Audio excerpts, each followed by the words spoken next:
nama saya Cecilia Elsita Dwasareng.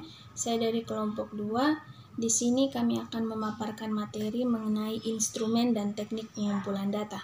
Baik, yang pertama mengenai instrumen. Instrumen sendiri merupakan suatu alat yang karena memenuhi persyaratan akademis, maka dapat dipergunakan sebagai alat untuk mengukur suatu objek ukur atau mengumpulkan data mengenai suatu variabel. Dalam bidang penelitian, instrumen ini dapat diartikan sebagai suatu alat untuk mengumpulkan data mengenai suatu variabel-variabel penelitian untuk kebutuhan dari penelitian itu sendiri.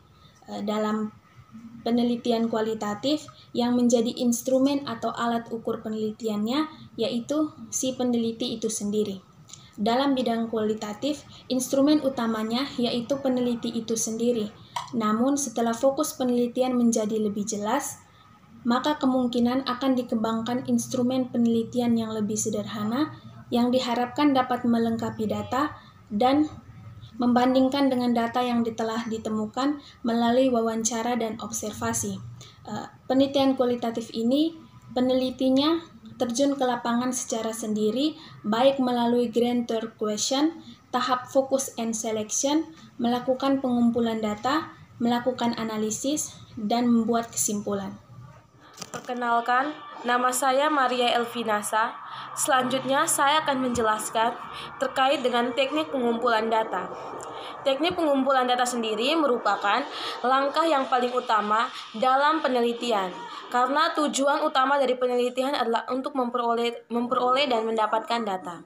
Seperti yang kita ketahui, tanpa mengetahui teknik pengumpulan data, maka peneliti tidak akan mendapatkan data yang memenuhi standar yang ditetapkan.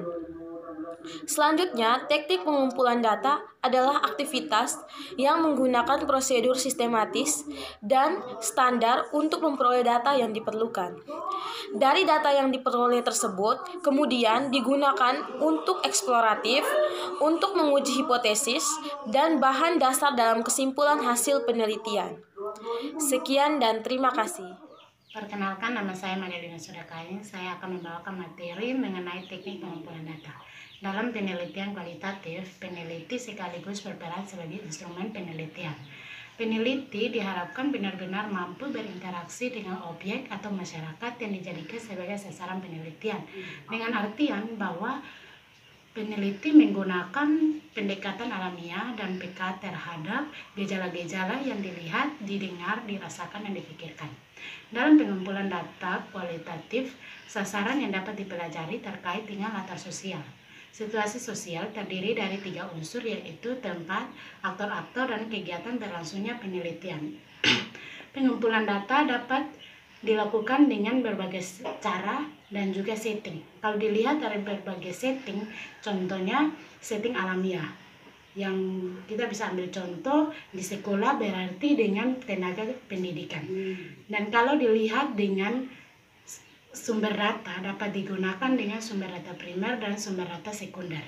Bila dilihat dari segi cara atau teknik pengumpulan data, dapat menggunakan cara yaitu pertama observasi atau pengamatan, yang kedua interview atau wawancara, yang ketiga kuesioner atau angket, dokumentasi, dan gabungan dari keempatnya. Sekian dari saya, terima kasih. Perkenalkan, nama saya Febrinto Sawila. Di sini akan membahas lanjut materi yang telah dijelaskan oleh teman saya, yaitu bagian C, pengumpulan data dengan observasi, wawancara, dan dokumen. Di sini yang pertama yaitu pengumpulan data dengan observasi. Observasi ialah pengamatan dan pencacatan sistematis terhadap gejala-gejala yang diteliti. Observasi merupakan salah satu teknik pengumpulan data apabila yang pertama sesuai dengan tujuan penelitian, yang kedua direncanakan dan dicatat secara sistematis, yang ketiga dapat dikontrol keandalannya dan keahliannya. Yang berikut kita masuk dalam petunjuk-petunjuk observasi, petunjuk-petunjuk untuk mengadakan observasi. Yang pertama yaitu pelajari dulu apa itu observasi, yang kedua pelajari tujuan penelitiannya, yang ketiga buat cara mencatat yang sistematis, yang keempat batasi tingkat kategori yang dipakai, yang kelima lakukan observasi secara cermat dan kritis, yang keenam catat masing-masing gejala secara terpisah menurut kategorinya, yang ketujuh periksa alat bantunya, Yang ke-8, waktu yang tersedia. Yang ke-9, hubungan dengan pihak yang diobservasi. Yang berikut yaitu jenis-jenis observasi. Jenis-jenis observasi yang pertama yaitu observasi partisipan dan observasi non partisipan. Di sini observasi partisipan adalah sesuatu proses pengamatan yang dilakukan oleh dengan cara ikut mengambil langsung bagian dalam kehidupan orang-orang yang akan diobservasi. Sedangkan observasi non partisipan yaitu merupakan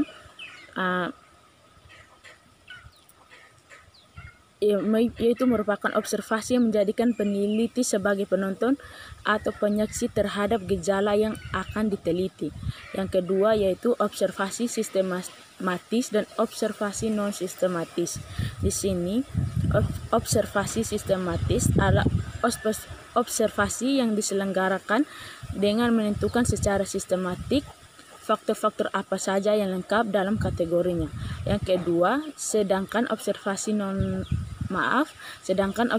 non sistematis adalah observasi yang dilakukan tanpa terlebih dahulu mempersiapkan dan membatasi kerangka yang akan diamati. Yang ketiga yaitu observasi eksperimental. Di sini observasi eksperimental merupakan observasi yang dilakukan terhadap situasi yang disiapkan sedemikian rupa untuk meneliti. Nama saya Made Sri Santriani Dewi. Di sini saya akan melanjutkan materi mengenai pengumpulan data dengan wawancara. Wawancara merupakan cara pengumpulan data menggunakan sistem tanya jawab secara lisan antara dua orang atau lebih secara langsung. Petunjuk umum wawancara yang baik adalah sebagai berikut. Yang pertama itu, tentukan orang-orang yang akan diwawancarai. Yang kedua, lakukan dengan urutan yang seharusnya dalam pelaksanaan wawancara. Yang ketiga, buatlah rencana yang jelas untuk wawancara yang berisi pertanyaan-pertanyaan yang akan diajukan. Yang keempat, lakukan uji coba wawancara sebagai pendahuluan. Yang kelima itu, berlatihlah menggunakan berbagai teknik wawancara. Yang keenam, yakinilah kebenaran informasi yang diperoleh. Dan yang terakhir, siapkan catatan tertulis dengan hasil wawancara secepat mungkin. Berikutnya itu ada jenis-jenis wawancara.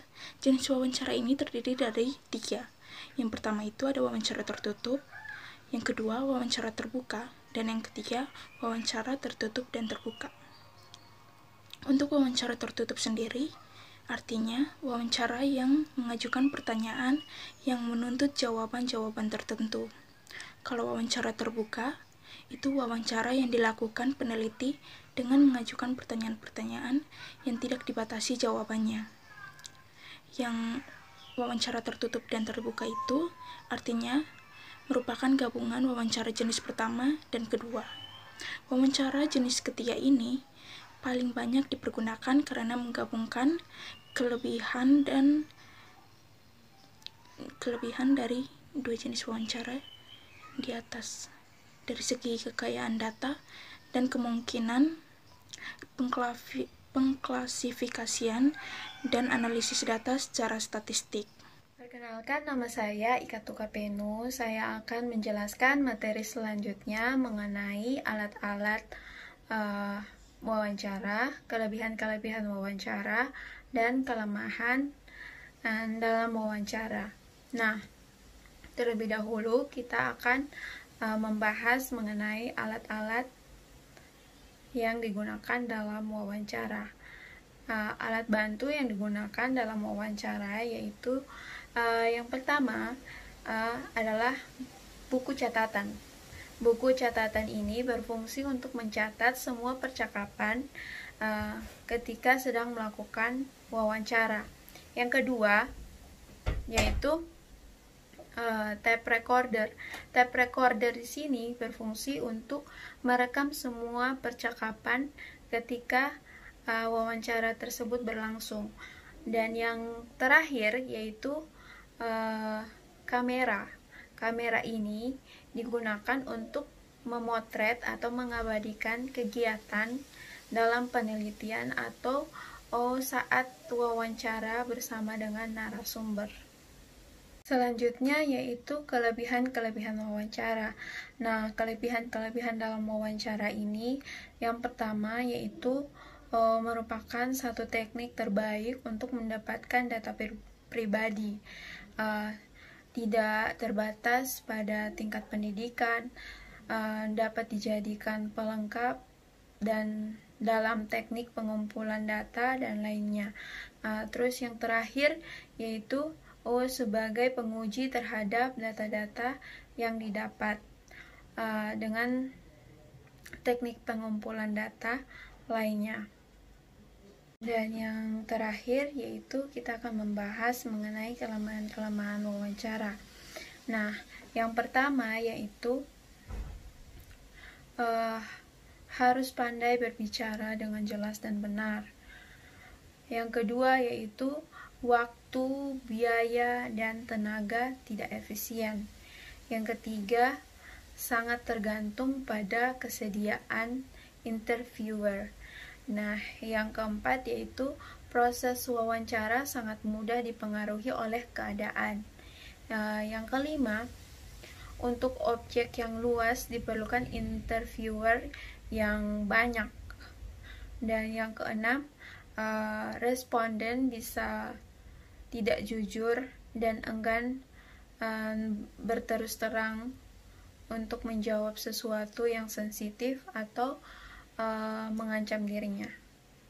Mungkin itu saja yang dapat saya sampaikan. Materi selanjutnya akan disampaikan oleh teman atau pemateri berikutnya. Baik, saya Sylvester Lobo. Saya akan menjelaskan mengenai teknik pengumpulan data dengan dokumen. Teknik pengumpulan data dengan dokumen merupakan pengambilan data yang diperoleh dari dokumen-dokumen.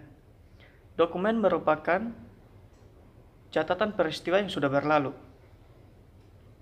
Dokumen bisa berisi tulisan, gambar, ataupun karya-karya monumental seseorang.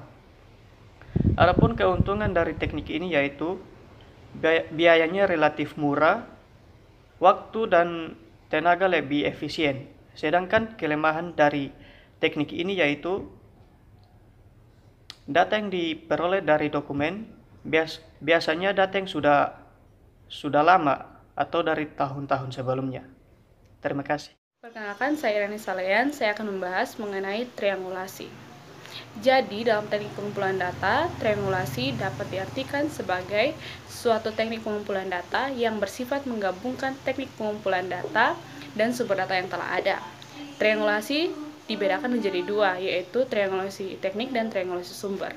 Jadi pada intinya, triangulasi itu bukan untuk mencari kebenaran tentang sebuah fenomena, tetapi lebih kepada peningkatan pemahaman peneliti terhadap apa yang telah ditemukan di lapangan. Terima kasih.